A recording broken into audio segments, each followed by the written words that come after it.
السلام عليكم ورحمة الله وبركاته. شباب الثانوية الأزهرية. بالنسبة للهوامش الموجودة في المناهج الجديدة بعد تغيير المناهج، يعني في المواد الدينية خصوصا، بتيجي في الأسئلة. يعني الهوامش الموجودة بعد كل درس ده بتيجي في التمرينات بتاع الدرس.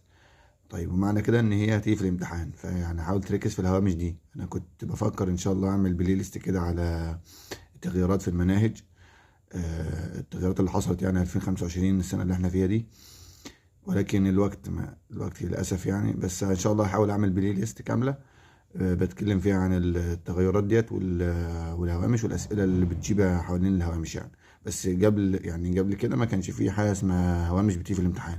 إنما حاليا الهوامش احتمال كبير تكون فيها أسئلة في الامتحان، فحاول على الأقل تقرأها، مش على الأقل. ولو معاك وقت طبعا تفهمها، وعشان تحل عليها الأسئلة اللي موجودة في الكتاب، يعني لأن هي